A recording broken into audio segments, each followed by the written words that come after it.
welcome to the Astroimaging Journey channel. Please enjoy the episode. Hello and welcome back to my Astroimaging Journey channel. Last episode we had our Milky Way shots that we put into our directory, and as you can see here I've already brought up three directories, or created three directories. So we're going to try to use PixInsight to stack these. I've never tried to do that with something with the landscape in there, so I'm hoping it will work.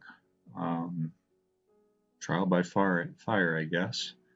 And then we'll probably go into Photoshop afterwards and do some layering. I'm not sure yet. But I know I'm going to need to debear, weight the images, and register them. And you can also see I did do a quick test earlier, and where is it? Oh, it's not in here. I believe 2102 is going to be my best frame, so let's pull that up real quick. Let's rotate it.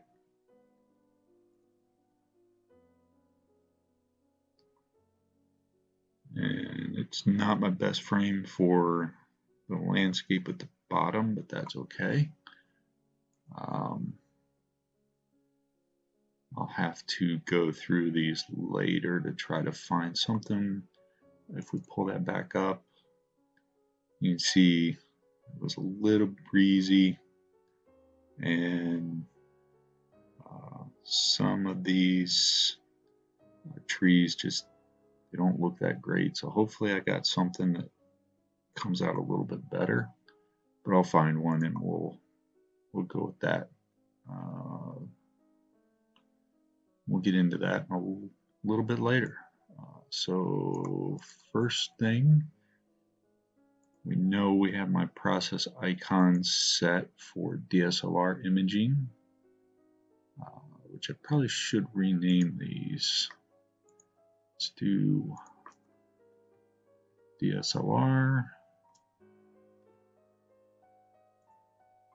and rename this one.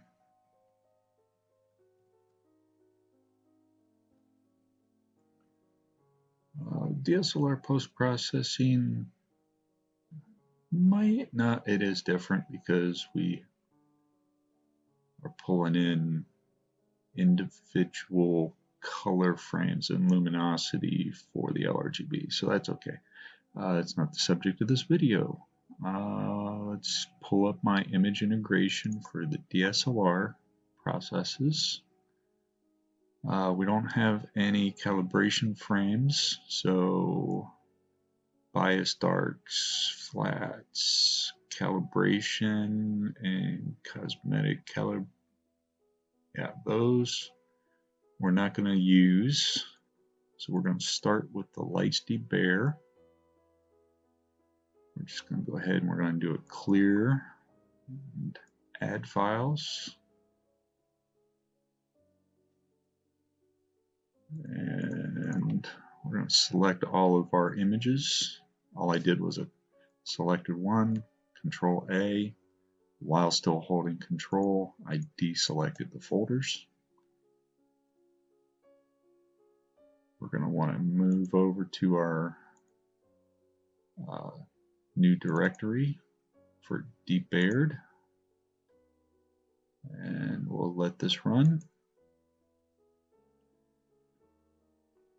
As you can see, we had 171 images, and we'll just let this run and we'll be back when it's completed. Alright, that has completed, so we're going to go ahead and close this out.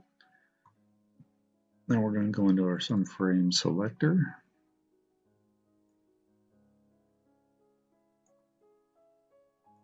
Clear these out, and we'll add those debared files.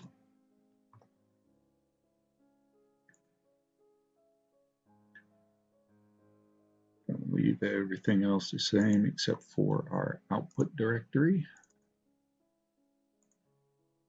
And we need to change this to measure. This might go pretty quick since I did run something earlier on this, but I'm not sure. Let's see. No, it's redoing them. That's good. So we'll be back when this is complete. All right, that has completed. So if we scroll down here, 2102 is our best frame. So we will change this over. Just going to go ahead and open that up so I don't forget. And then I'm going to go ahead and do an output. We've already got our select directory selected. We'll apply global. And we will be back when this completes. All right, that has completed. So let's close this out. And 2102. So I'm just going to go ahead. Oh, okay, sorry. I didn't see, the weighted folder looked like the registered folder, so I just needed to refresh. And 2102. So we're just going to go ahead and we're going to rename that. We're going to put in A_ref to ensure that it goes either to the top or the bottom of any list. And we can close this out. Now we're going to do the star alignment.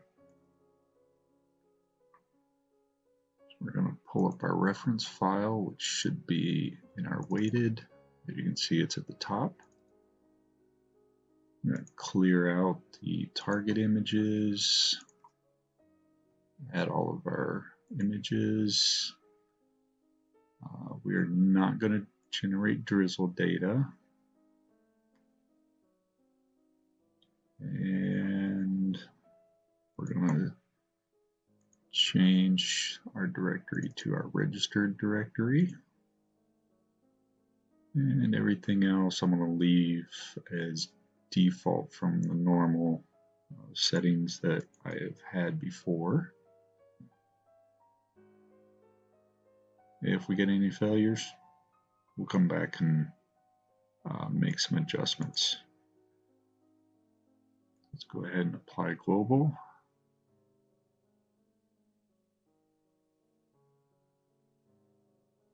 And let's make sure no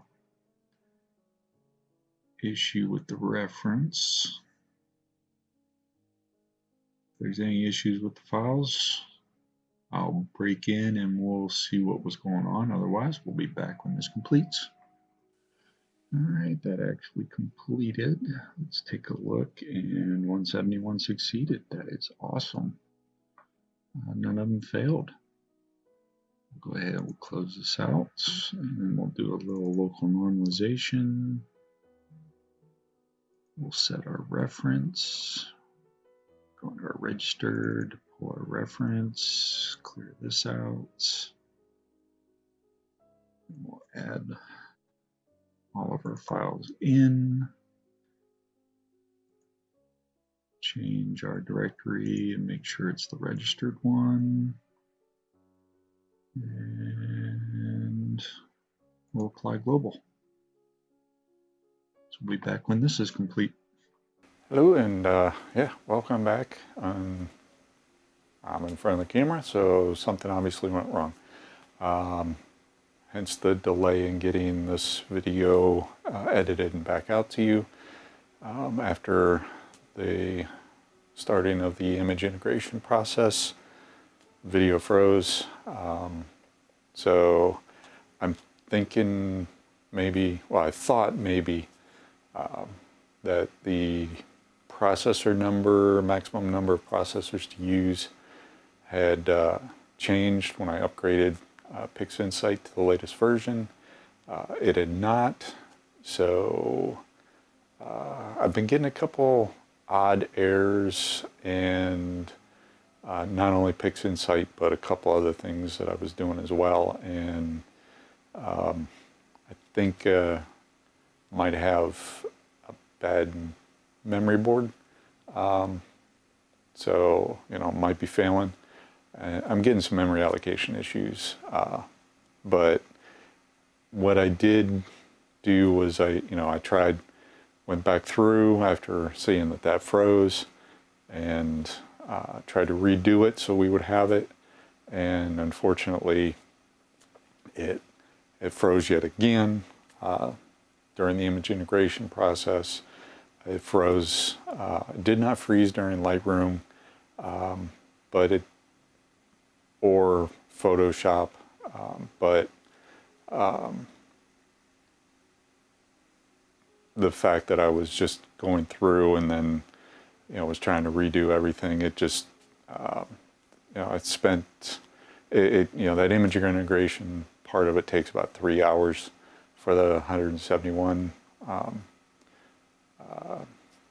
files, and then during some of the post-processing in PixInsight, when I separated the two, I tried to record just the image integration, and then I tried to record just the post-processing, and it froze in both. So instead, what we're going to do here is I'm just going to show you what the resulting images were, and after I figure out what's going on with that thing, I'll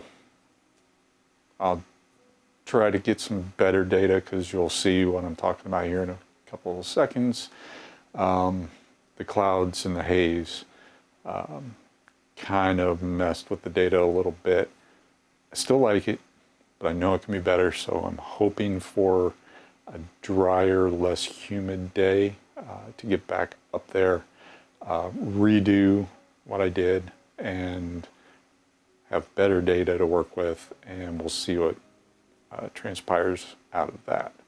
So what you're going to see here is this was the resulting image after PixInsight was done, and you can see over here on the side, Jupiter's nice and bright. We got the Milky Way nearly vertical in the frame. There's some blotchiness on the sides. That was due to the clouds and the haze, but this was after doing my normal image integration to stack the image, and then after that going into my normal DSLR post-processing, ABE, photometric color calibration,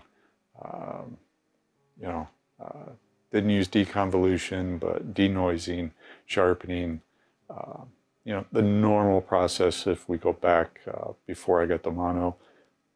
Whatever I was doing in those videos for the DSLRs, deep sky objects, I used the same process icons.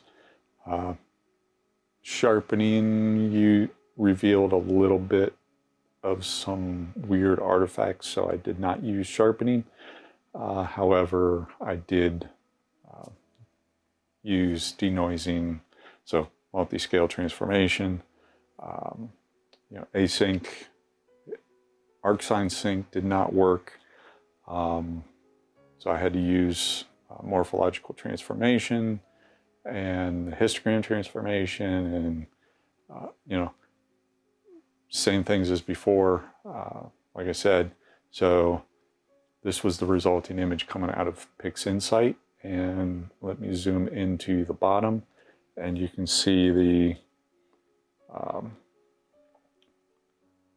how the stacking really muddled the landscape at the bottom. So how we fixed that is I took this image, I took it into Lightroom, and I did some sliders, and to try to tweak the image just a little bit to make the Milky Way, in my opinion, a little bit better, the stars a little bit better, and you know, the contrast and everything. So just a little bit of tweaking in Lightroom, and this is the image that we got out of that.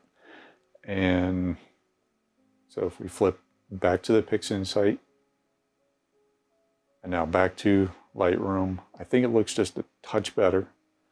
And so there was just some finishing touches in Lightroom, and then then it was a matter of going through my images and finding one that had a decent foreground that we could play with. And that was this image right here. And as you can see, it, you know, I light painted the bushes in front of me, and to give that a little bit more contrast from the background, the Milky Way, and the foreground. And then I took those two images, this image here out of Lightroom, and this foreground image here, which was eventually tweaked in Lightroom, and I merged the two together in Photoshop to get this image here. As you can see, I brought down the foreground so it wasn't so bright, and then just used some layering and some masking and some gradient filters in Photoshop to create this image here. Is it the best Milky Way image out there? Heck no. This is the first time I've tried doing something like this, where I'm blending the foreground and the background and different things of that nature. So for a first attempt, I like it. Can it be better? Heck yes.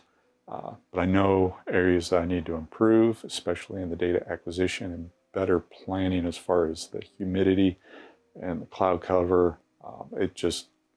But for an impromptu, just, hey, let's see if we can get this, get some data and get something out of it. I like it. You know, it's not terrible, but it's not the greatest either. But I do like it. It was a learning experience, and when I get some better data, and more importantly, when I get some better, or when I get whatever was going on with my processing PC figured out, I will redo with better data the whole process, and probably break it up into a couple parts, because that video probably would have been about 40 minutes, maybe an hour, even edited down, cutting out all the erroneous time that was in there for the processes to run. So we'll get that figured out, and then we'll probably do a multi-part on what I did to pre-process it, what I did to post-process it, what I did in Lightroom, what I did in Photoshop, and we get something like this, and we'll see if we can improve, make this look a little bit better. So with that, I'm going to say thanks everybody for watching. Hope you enjoyed it. Hope you like this image as well. Please stay safe and healthy out there. Please stick around for the outro. As always, clear skies, and have a good one. Thank you for watching yet another video from the Astrometry Junior channel. Really appreciate your viewership. In our upper right, we have the latest video we've uploaded. In our lower right, we have what YouTube might think you would enjoy. And in the lower left is our subscription button. Please like this video, subscribe if you so choose. As always, clear skies, have a good one, and remember Duke.